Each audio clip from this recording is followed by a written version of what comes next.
Welcome to this channel, and in this video we're going to be taking Cambridge IGCSE paper 1 core October-November 2024 058013. So move right to the first question. So let's get right in. The first question says write 6475 correct to the nearest third. So this is easy. All you simply need to do is understand the place value system, right? You have the units, the tens, the hundreds, the thousands. Tens of thousands, right? It keeps increasing. So starting from the far right, we place 5 over here, then 7 comes, and then 4, and then 6. So it says correct to the nearest 10, right? So you look at what's in the tens place, and that's 7. So you look at the number that comes after the tens place, so that's what will help you approximate to the nearest 10. That's how it's done. So what's after it? It's 5. And then since 5 is up to 5, because that's the limit, if the number is up to 5 or more than 5, then it could round it up, right? So we could round this up to become 8, right? So we have 6480. So question 2 says write 0.75 as a fraction, right? So 0.75, using the same place value system, we have 0.75, and it's important to note that after the decimal point we have the tenths, and then we have the hundredths, right? I'm just trying to explain so that you understand every single aspect of it, right? So this is the tenths, so that implies that 0.75 is equal to 7 over 10, or let me write that out as a base first, is equal to 0.7 plus 0.05, right? So 0.7, remember 7 is representing the tenths, and that's 7 over 10, right? Because this is tenths, right? And then plus 5 over 100. So then if we solve for this, get the LCM, right? That's going to be 70 plus 5, and that's 75 over 100, right? So by basic understanding, if you were asked this in the exam, just simply put 75 over 100, and then you lower it, right? Because they're factors. So 5 could go into this to give us 15. 5 could go here to give us 20, right? 5 could go here to give us 3. 5 goes here to give us 4. So that's 3 over 4. So if it's in an exam situation, all you simply need to do is understanding how the system works. You know that 0.75 will be equivalent to 75 over 100, and then you do that. Just wrote all this so that you have a basic understanding of a clear understanding of where all of this is coming from. So third question says a piece of string has length 65.1 cm. The string is cut into 7 pieces. Find the length of each piece. So if I visualize this, let's say that this string is 65.1, and then it's divided into 1, 2, 3, 4, 5, 6, 7. Let's clear this part off. So this is the string. So in order to get the length of each piece, that means we're going to divide the 65.1, which is the total length, by the 7 parts. That's 7 divisions. So all you simply need to have is 65.1 divide 7, and that's equal to 9.3. So the length of each piece is 9.3 cm, right?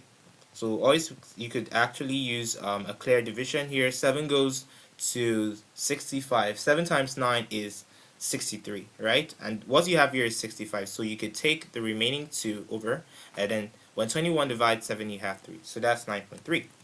Fourth question says we have 7, 19, 8, 12, 3, 12, 9, 7, and 12, and you're asked to find the mode of these numbers. So all you simply need to do, if you've watched my previous videos on other solutions to questions, papers like this, you would see where I said that the mode is the most frequently occurring member of a data set. Now looking at what you have here, you could see there's a 7 here, and 7 occurred twice, right? And then you could see 8, it's occurred only once, 9 occurred only once. Then let's look at 19. It occurred only once, right? And what happened here? 3 occurred only once, and then 12. You can see what happened here. 12 occurred twice, right? So since 12 occurred most of the time, that means that 12 is the mode of the numbers, right? Okay, fifth question says a bag contains 6 red balls, 4 green balls, and 2 blue balls. Zia takes a ball from the bag at random. So the question goes on to say, write down the letter from the probability scale that shows the probability that A, let's start with the first question, A, Zia takes the green ball, right? So from the questions that have been given to us that we have 6 red balls, and then we have 4 green balls, and we have 2 blue balls, right? So how do we complete this skill, right? If you've watched my previous videos, I think we saw some questions where you are given a graph and you're asked to like interpret it. So this is the same scenario here. So you have 0 to 1, and you can see there are 1, 2, 3, 4, 5, 6 boxes. So the question is, what do each of these boxes carry? So you have from 0 to 1, and there are 6 boxes. So to get what each have, from here to here is what? 1. So that's simply going to be 1 divided by 6, right? Just like if a scale is given to you, just like in the normal graph, you have 1, 2, 3, 4, 5. And then let's say here is 5 and here is 10. So what's the distance between 5 and 10? That's 5, but there are 5 boxes, right? So since there are 5 boxes, we now want to know how much does each box weigh. So 5 divided by 5 is 1, right? 5 divided by the number of boxes. So 1 divided by the number of boxes. So that tells us that each box is 1. That's why we now understand the scale. We now know that here is 6, then we have 7, then we have 8, we have 9, 10. Exactly 5 positions, right? So that's the same thing here. So after 0, the next is 1 over 6. So each space represents 1 over 6. So after 1 over 6, what comes next is going to be 1 over 6 plus 1 over 6. And 1 over 6 plus 1 over 6, 1 plus 1 is 2, and then that's 2 over 6, right? And then that's 1 over 3. So 1 over 3 over here. So 1 over 3 plus 1 over 6, what's it going to be? So our job is to complete this scale before we then look at what we need, right? So we have 1 over 3. So 1 over 3 plus 1 over 6, we get the LCM. The LCM of 3 and 6 is 6, right? And then when 6 divides 3, we have 2. When 6 divides 6, we have 1. And then 2 plus 1 is 3 divided 6. And 3 goes to itself to be 1. Then when 6 divides 3, we have 2. So what's here is half. So after half, we add another 1 over 6. So half plus 1 over 6. LCM of 2 and 6 is 6, right? Then 6 divided 2 is 3. And then plus 6 divided 6 is 1. 3 plus 1 is 4 over 6. And then we could break down 4 over 6 to be, when 2 goes here, we have 2.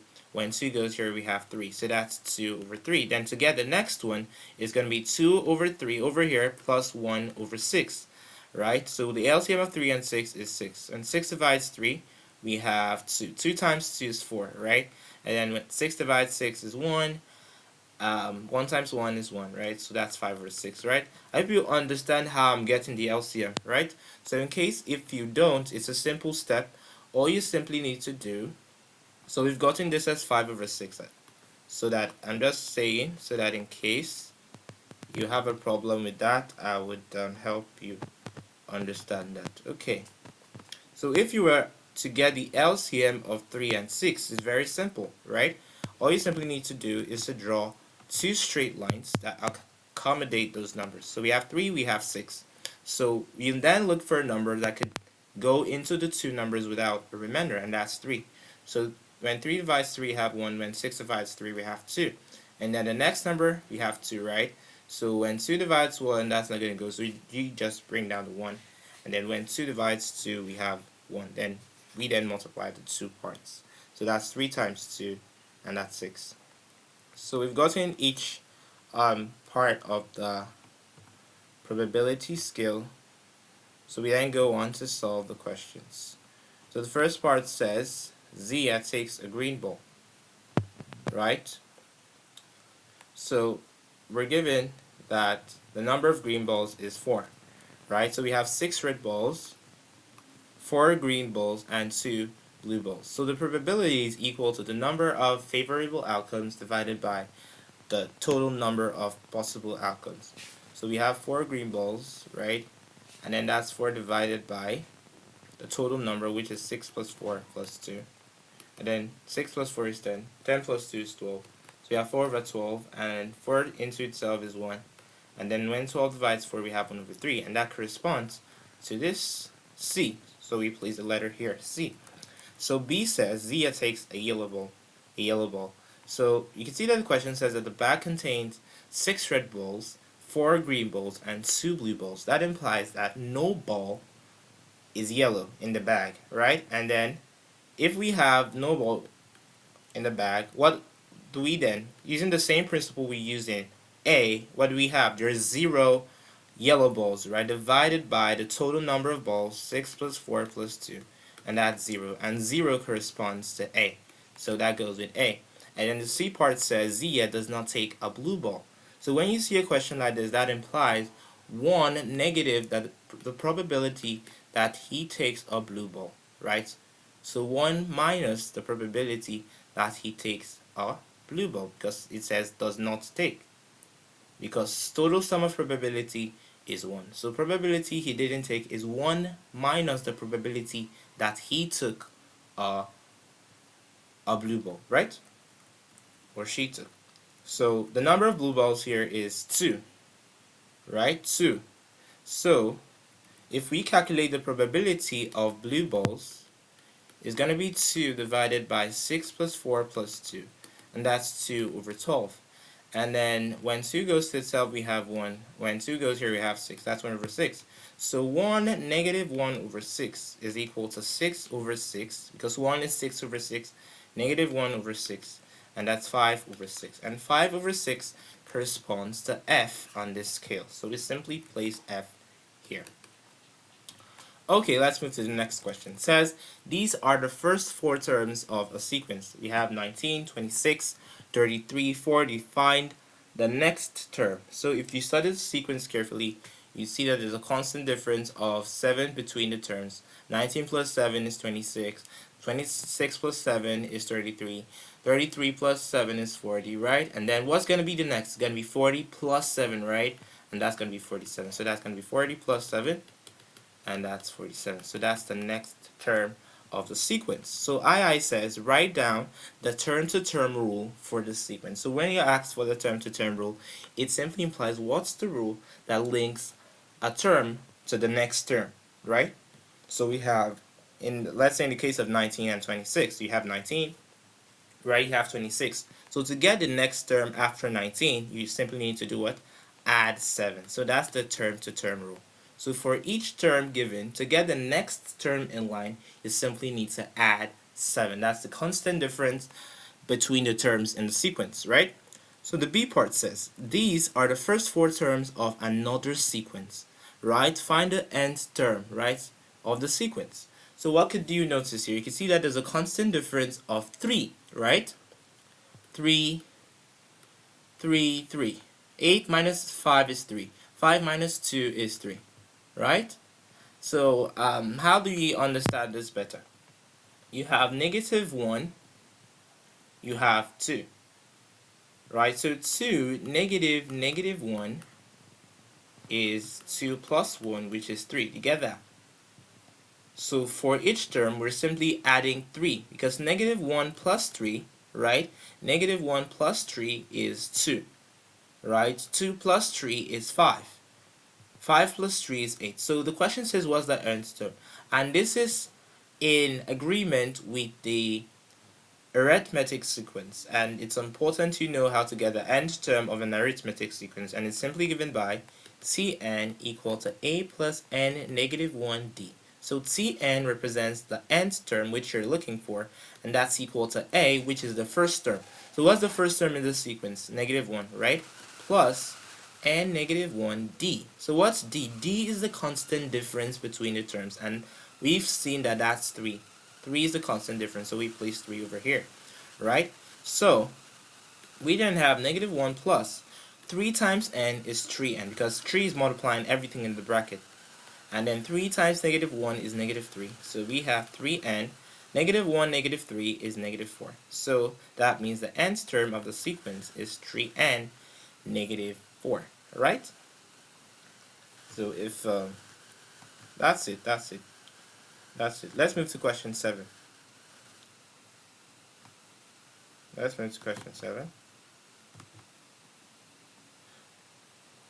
So question 7 says simplify 3p negative t negative p negative 4t.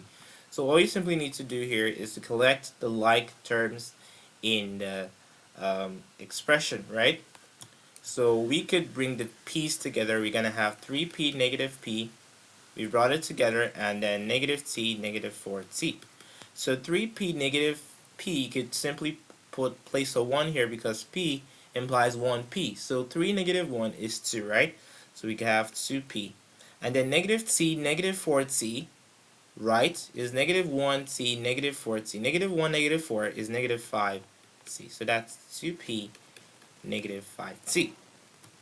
Question 8 says, from the list of numbers, write down a cube number, and then a prime number. So from this list, what's a cube number? Right? What's a cube number? So in this case, the cube number here is 64 because it has a perfect cube root. And what's a cube root? Right? The cube root of a number is a number such that you're multiplying that number twice. That's the root is multiplied twice by itself to lead to that number. Right? So in the case of 64, if we were to get the cube root of 64, it's simply 4. Why? Because 4 times 4 times 4 is 64. So if you're in an exam situation, all you simply need to do is to get your calculator and get the third roots of all the expressions. Let's say you didn't know, right? The third root of all the expressions given, right? But a number like 64, it will be so clear to you, so you don't even have to waste your time, right?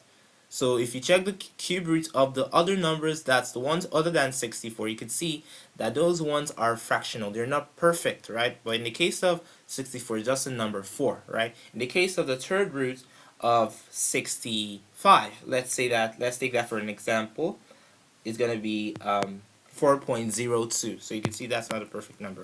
So B says a prime number, right? So you should know what a prime number is. It has only two factors, 1 and itself, right? 1 and itself. So in this case, the numbers we have 61. Let me clean this off, right? 61, 62, 61, 62, 63. You can see that these ones are not prime numbers, right? They're not prime numbers because you can see that they end in even numbers, and even numbers are divisible by, all this will be divisible by 2, and then for 63 it's divisible by 3, right? So it's not a prime number. 65, it ends with a 5, is divisible by 5, right? 67 has only two factors, 1 and itself. It does not obey any divisibility rules. So it's important to go study the divisibility rules. It could also help you to identify this. And then 69 is divisible by 3 because the sum of the digits is divisible by 3. 6 plus 9 is 15, and 15 divided 3 is 5 and has no remainder. So the two prime numbers here is 61 and 67. So in the exam, you have the right to take 61, or you could write down 67. These are the two possible answers to the question. Okay, question 9 says, the scale drawing shows the positions of town K and town L. The scale is 1 cm, represents 10 kilometers, right? So the first question says, find the actual distance between town K and town L. So I don't have an active ruler over here, so all you simply need to do in the exam is to place your ruler over, right, the 2 points, right? Make sure it lies comfortably on it, and then measure the length with your ruler, right, following this scale. And then if you measure the length, you're expected to have about 8.5 cm in length, right? But that's not going to be hard, right? Just place your ruler over there, and then you have the length. But do not forget, you have to obey the scale here. So what does the scale say? It says that 1 cm is equal to 10 kilometer. So when solving in the exam, you say 1 cm equals 10 kilometer, then 8.5 cm will be equal to x, right? Let's call that x. So we can then multiply through. So x times 1 is equal to 8.5 times 10. So that means that x is equal to 8.5 times 10, which is 85 kilometers. So right, so you could make your solution, do your solutions over here. 1 cm equal 10 kilometers, 8.5 cm, right, equals x, and then x equals 85 kilometers. Okay, the next question says measure the bearing of town L from town K. So this question is very important, right?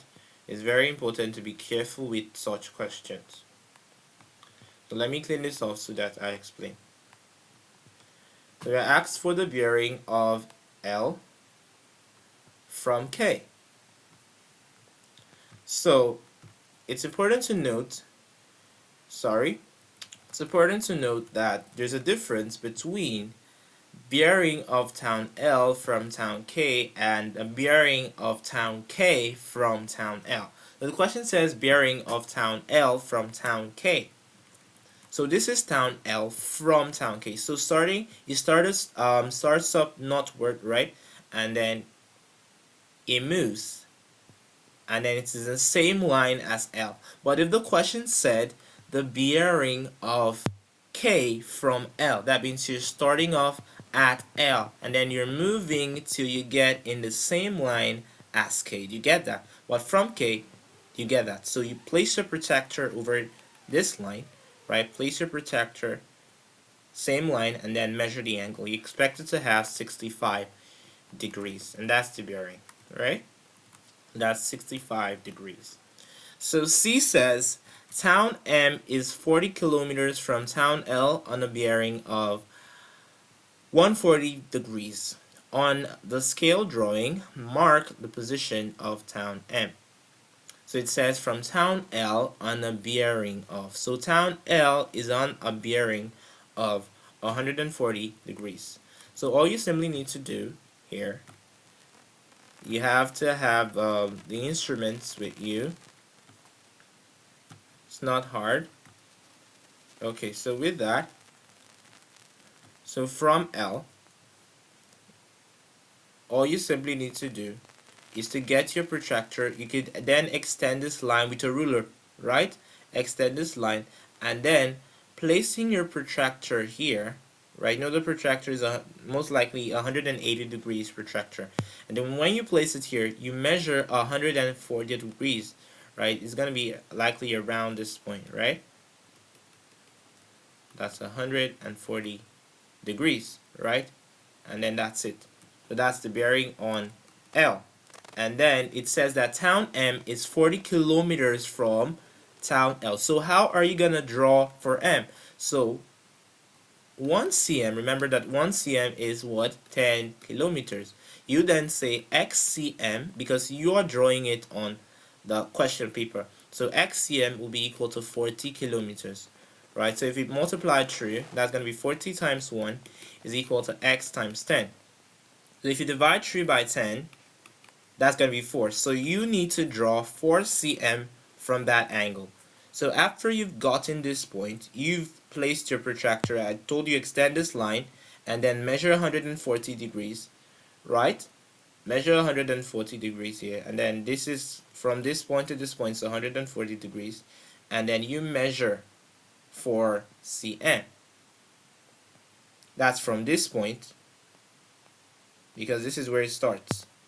From this point down to M is gonna be 4 cm, right? 4 cm. So from here to here, that's where M is. 10 question says the surface area of a cube is 121.5 cm squared. Find the length of one side of the cube. So it's important you know the properties of a cube, right? First of all, it has 6 square faces. 6 square faces, right? 6 square faces. I don't know. Okay.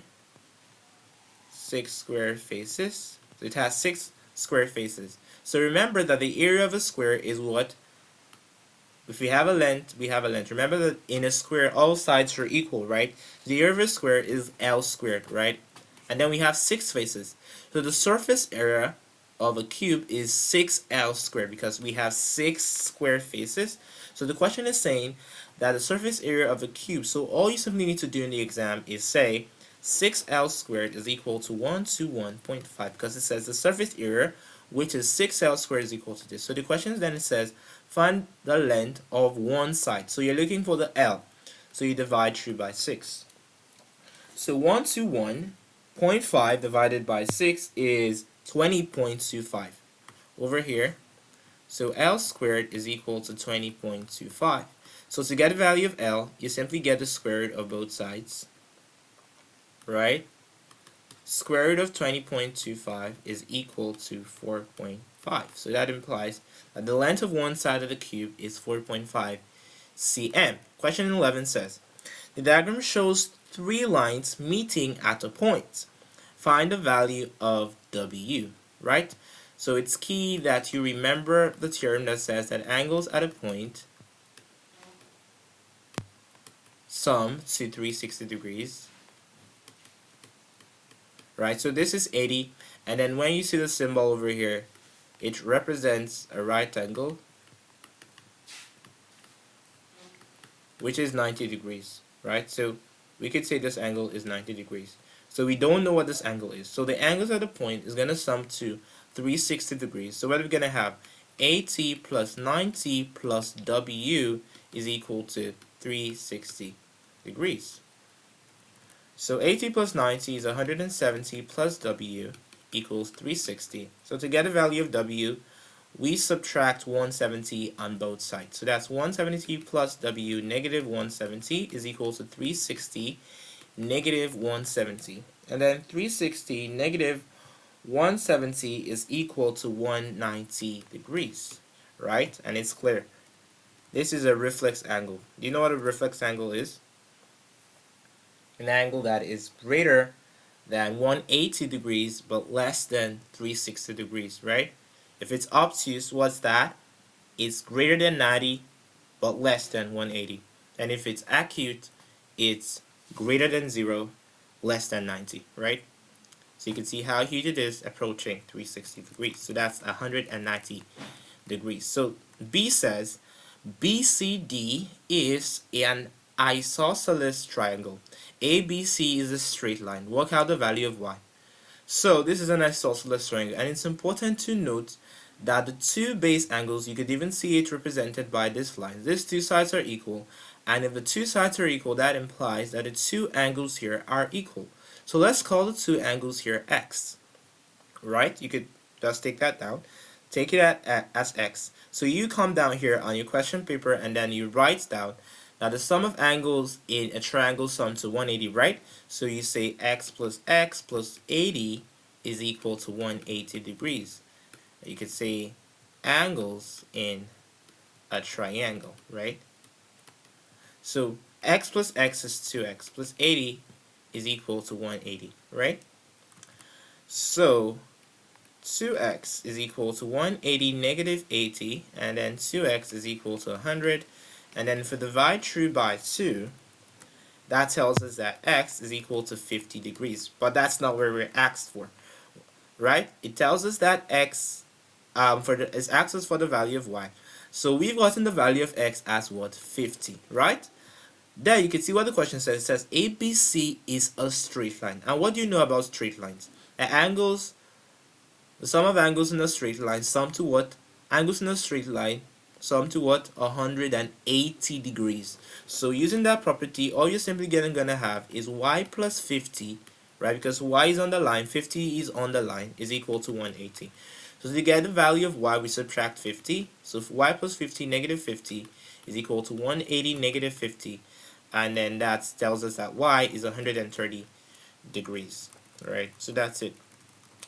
Question 12 says, write down the equation of a line parallel to the line y equals 2x, right? So if you see this, you should know, right, that if a line is parallel to another line, then they have the same slope, right? That's why it's important to know the general equation of a line given by y equal to mx plus c. So m here is the slope, or we could call it the gradient. right? So you can see the line given to us, y equals to 2x, and then you can see that there is no plus c. That implies that in this case, the plus c is plus 0, so they didn't have to put it there. So you can see that the slope is 2, right? Mx, the slope is 2. So we could simply write another line. Let's say y equals to 2x plus 15, any number, right? You can see that in this case, remember that c represents the intercept, right? The y-intercept of the line, right? So the slope of this line, y equals to 2x plus 15, is still going to be 2. The only difference here is the intercept.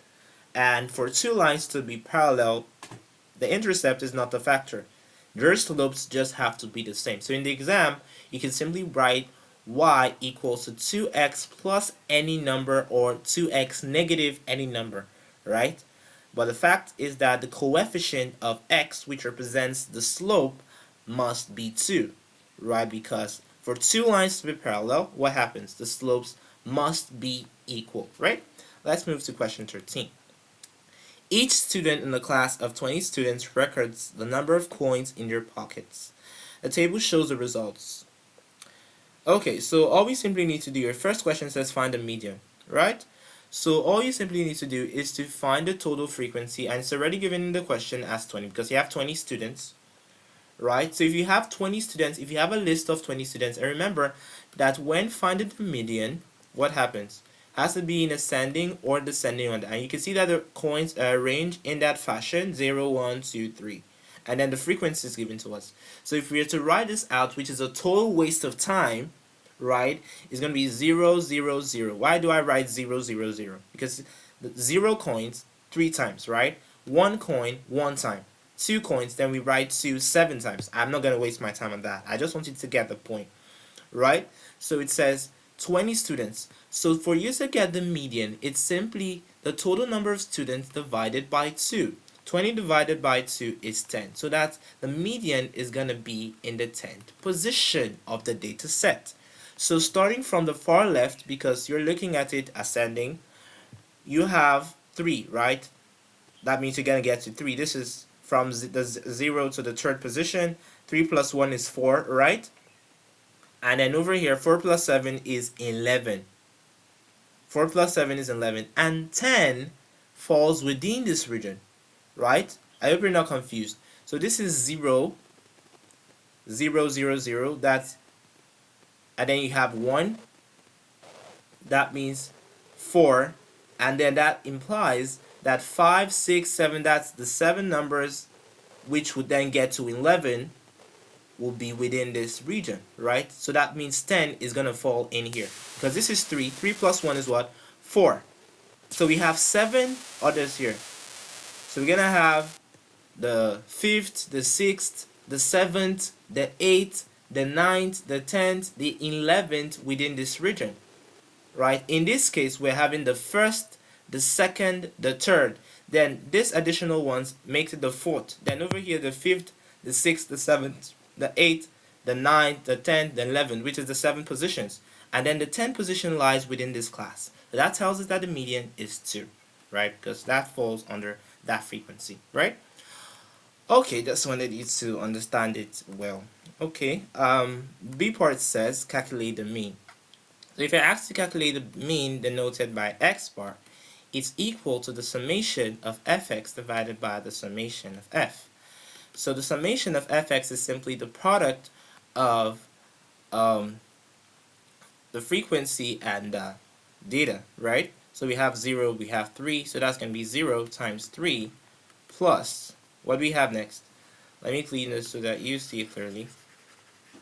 Right, what do we have next? We have 1 times 1 plus 2 times 7 plus 3 times 8. So there is no need stressing over this, because 4 times 0 is 0, 5 times 0 is 0, right? And 6 times 1 is what? 6. And then divided by the total frequency, and that's 3 plus 1, 4, plus 4 plus 7, 11, plus 18, 19, plus 1, 20. So 0 times 3 is 0, so plus 1, plus 14, plus 24, plus 6, divided by 20. So 1 plus 14 is 15. 15 plus 24 is going to be 9 and 39 plus 6 is 45, and then divided by 20. So 45 divided by 20 is 2.25, and that's the mean. And all of this is still in agreement with what we've been doing before, right? In terms of getting the mean, if maybe we were asked get the mean of 3, 4, 5, and 6, would simply sum it. But in this case, there's a frequency. So it's just like 0, see how I wrote it over here, 0, 0, 0, 1, 2, 2. So what's happening here is 0 plus 0 plus 0 is same as 0 into 1 plus 1 plus 1.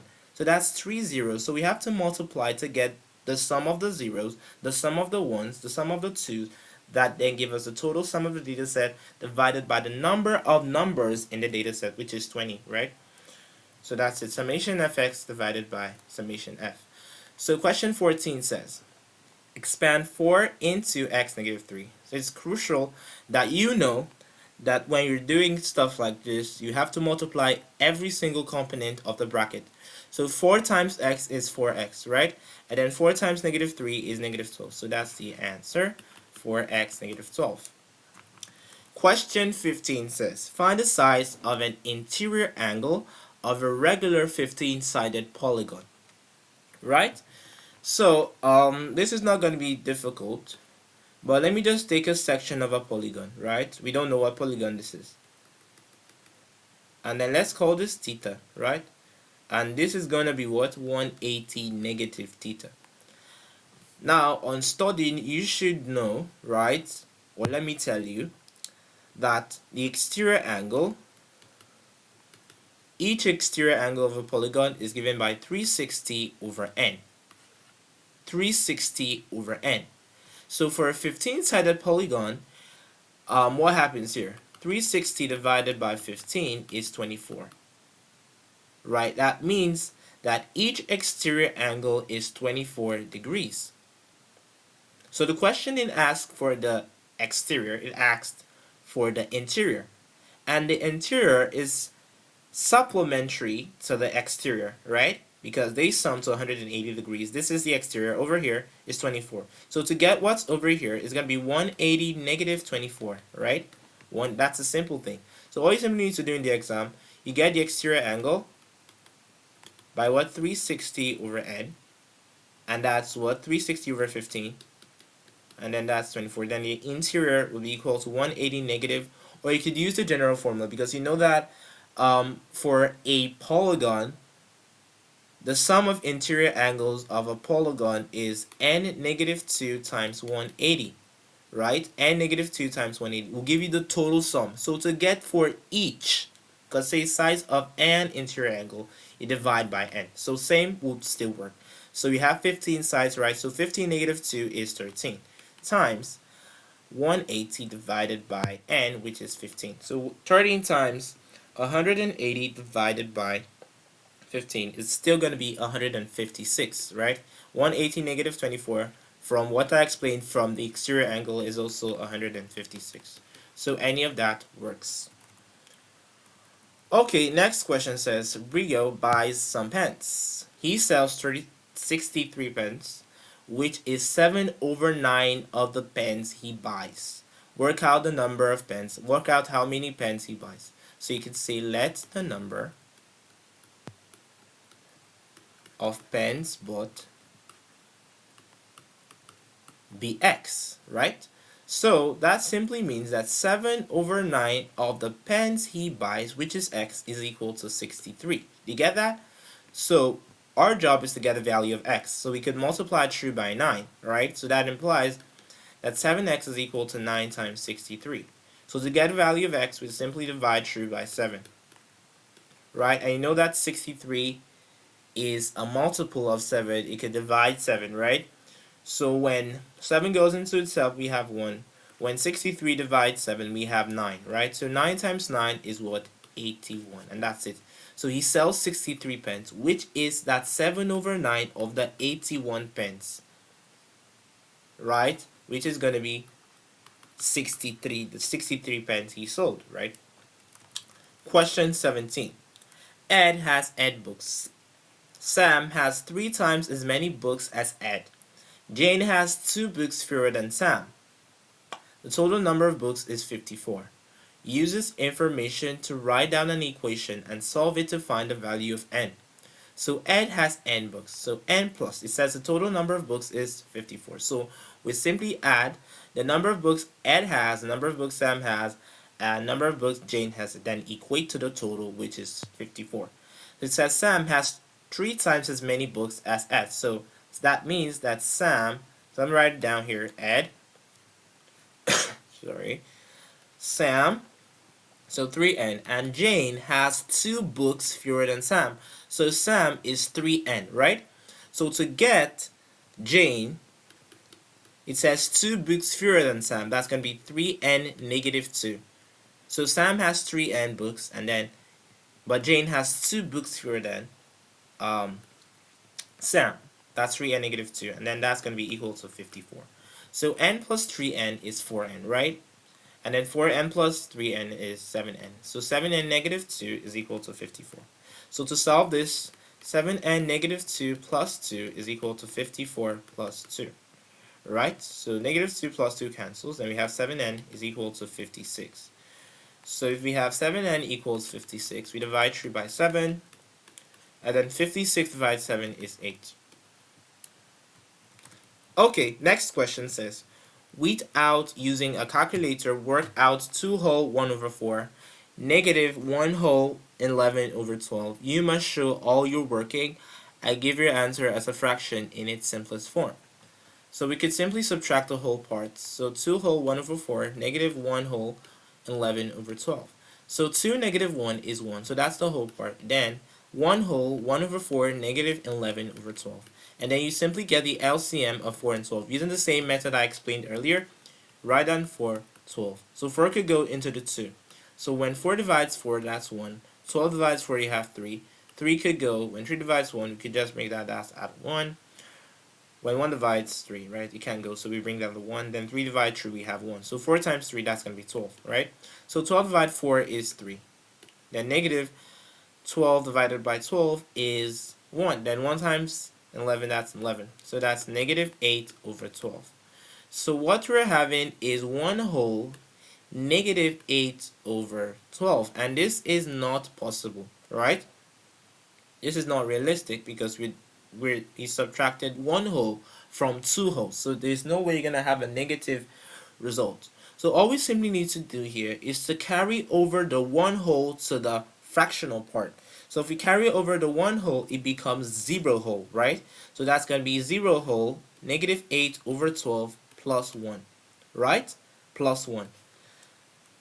So what's that going to be? So we could say that negative 8 over 12 plus 1, that's the one we carried over because we had a negative. So it's going to be negative 8 over 12 plus 12 over 12, because 12 over 12 is still 1, right? So negative 8 plus 12 is 4, right? That's 12, negative 8. So that's 4 over 12. So 4 into 12, that's 1. When 12 divides 4, we have 3. So that's 1 over 3. And that's the answer. Okay, question 19 says, workers in an office, that gives us the universal set. Workers will drink coffee. Workers will drink tea. We have 47 people that work in the office, and 2 people will drink tea. It says, complete the Venn diagram. Right, so we have 8 people who neither take coffee or tea, right? No tea. And then we have 6 over here. Then we have 32 people we will drink tea. So we have 32 people who drink tea. So this is 6. So this entire region tells us the total number, right? So all we're simply going to do is 32 negative 6 so that we could get the leftover. So 32 negative 6 is 26, because 26 plus this 6 is 32, right? That implies that there were some people that drink both coffee and tea, right? So when they were asked if you drink coffee, let's say maybe we were asked to raise up their hands, they're gonna raise their hand. And then when they ask those, if you drink tea, they're also gonna raise their hand. So it falls under those that drink coffee and those who drink tea, which will still be included under tea, right? So it tells us that, so we have this part left, right? So it tells us that 47 people work in the office, and the universal set is workers in an office. So to get this spot, it's going to be 26 plus 6 plus 8 plus, let's say, x equals 47, right? So 26 plus 6 is 32. 32 plus 8 is 40 plus x equals 47. So 40 plus x equals 47. That implies that 47 negative 40 is x, and that's 7. So here is 7. Right? You get that? Let me clean this off. So we successfully completed the Venn diagram. So the question goes on to say, write down n of C intercept T, and that implies those that are in C and in C, which is this region. Very important. This region, the intersection of C and T, and that's what 26. We calculated that by subtracting the 32 people who drink tea, right, from the people. These 6 people are just people who drink tea only, right? But there were 26 other people who drink both tea and coffee, but because they drink tea, right, they're going to be included, but in the middle, which is intersection, right? Okay, C part says, work out the probability that a worker chosen at random does not drink coffee. Remember the question we solved when we were talking about the balls, right? It's going to be 1 negative the probability that they drink what? Coffee. Or we could simply take it from here, right? We could simply take it from here. And you can see that we have 8 people over here who take neither coffee nor tea. So these people are going to be part of it, right? And then 6 people who drink tea only, right? So probability not coffee, let's call it that, will be equal to 6 plus 8 all over,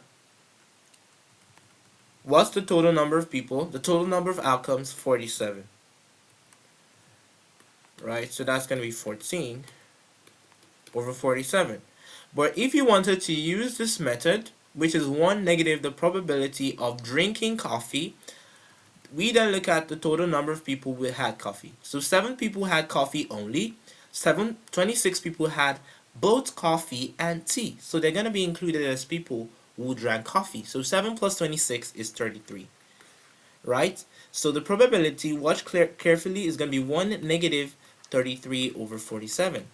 And 1 will then be written as 47 over 47, negative 33 over 47, which is 14 over 47. So either way, you get the same result, right?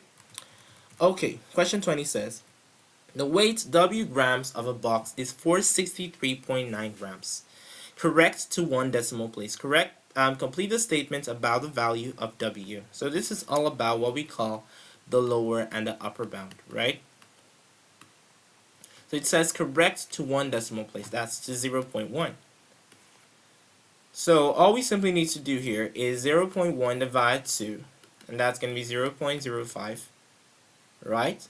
And I'm not generating this from the air. It's simply, we have our weight, right? And this is 463.9. So what can we say about this weight? Because this weight was corrected to 1 decimal place. And if it was corrected to 1 decimal place, it implies that it has to be up to 5. That means the number before the decimal place, the first decimal place, is up to 5. Right? Or we see what happens here. So 463.9 plus 0.05 is equal to 463.95. Then if we subtract 463.9 negative 0.05, we have 463.85. And then we have 463.95. But you can see over here that there's a less than or equal to. Because if the number, if W was initially 463.85, right? Since what is after the first decimal place is up to 5, we could round this up, right, to become the 463.9 which was gotten. Or W has to be less than 463.95, which is the upper bound. We got it by adding the first decimal place interval, which is 0.1, then dividing by 2. So 463.95, when it's approximated, is going to bypass this, right? That's why it uses the left-hand side. So less than this, we have something like 463.94.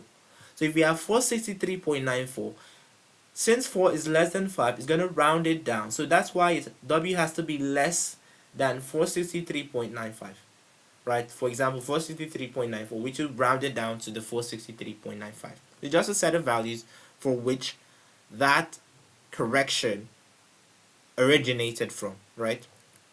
Okay, so question 21 says 6.4 times 10 to the 5 divided by, so that's 6.4 times 10 to the 5 divided by 2.5 times 10 to the negative 7.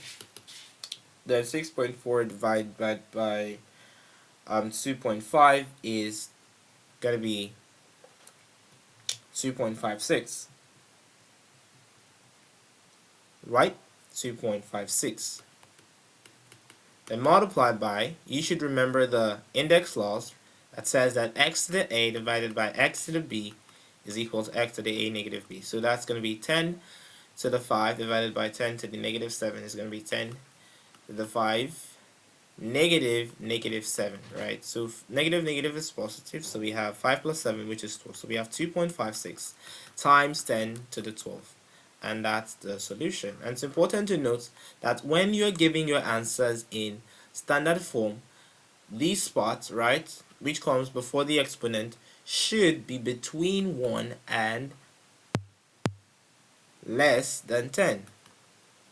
So you can say something like this, right? It has to be less than 10, right? 2.56. So if you're having 25.6 times, that's wrong. You have to break it down by maybe 2.56 times 10. Okay, so that's it. So question 22 says that Mia invests 1270 for 5 years at a rate of 2.1% per year compound interest. Calculate the value of an investment at the end of the 5 years. So that's simple. It's important to know the formula that says the amount, which is the total value of investment at the end of, right, is equal to the principal, which is the investment, the initial investment, into 1 plus r over 100 to the power n, where n is the number of years. So the value of the investment after 5 years is equal to the P, which is what she invested initially, is 1270, into 1 plus R, which is the rate, 2.1 divided by 100 to the power 5. So if we simplify this, 1 plus 2.1 over 100 to the power 5, right? 1 plus 2.1 over 100, that means that A is going to be 1270 into 1 plus 2.1 over 100 to the 5 is equivalent to 1.10950, and then it keeps going. So we can stop there. So that's 1270 multiplied by 1.109503, right? And that's 1,409.07262 dollars, right? We could just round that up to something simple, $0.07, right? So that's the value of her investment at the end of the 5 years, right? At the end of the 5 years. So let's move to the next question. Okay? It says, the diagram shows a right angle triangle. Calculate the value of x. So it's important to know the three fundamental trig identities, trig ratios, sorry. That's the sine, the cosine, and the tan, right? And the tangent. So the sine is equal to the opposite over the hypotenuse, and the cosine is equal to the adjacent over the hypotenuse, and the tangent is equal to the opposite divided by the adjacent. So here, you look at the angle given to you. So you can see that x is opposite 42 degrees. It's opposite. So x, you could say that sine 42, which is the sine of 42, since it's x is opposite to the 42 degrees, is equal to x over the hypotenuse, which is the longest side of the triangle, right, divided by 9.7. So x is going to be equal to 9.7 sine 42. And 9.7 sine 42 is equal to 6.49056, and then we can round that down to 6.491, right? cm, right? So sine 42, which is the opposite divided by the hypotenuse, then we get x. That's it. Question 24 says shape A is mathematically similar to shape B.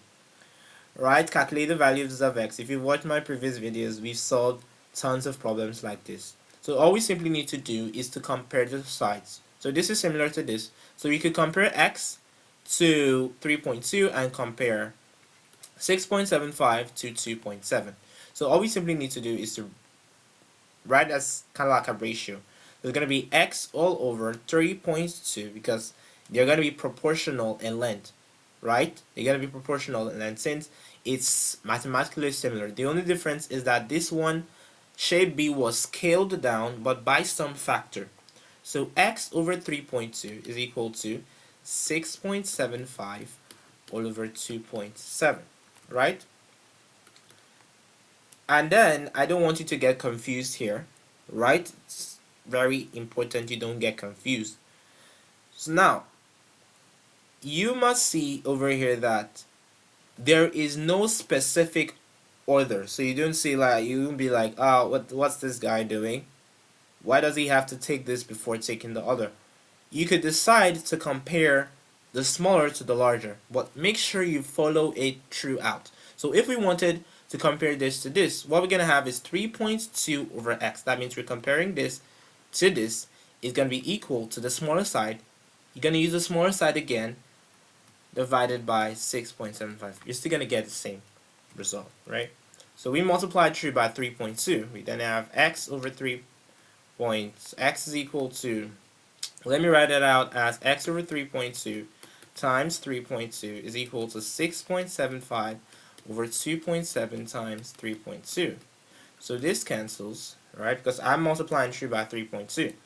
So 6.75 multiplied by 3.2, then divided by 2.7 is 8.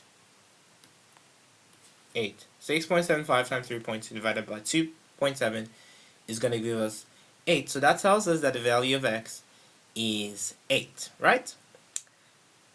And that's all for this paper. Thank you so much for watching this video. I'm very grateful. Please do well to like this video, share this video to others who need them, right? And please, if you've not subscribed, I believe strongly that this video has really helped you big time to understand some important concepts for the Cambridge IGCSE exam. Please do well to subscribe to this channel so that you can get more wonderful videos, more incredible explanations to problems that you're likely to face in the exam. Thanks once again and have a nice day.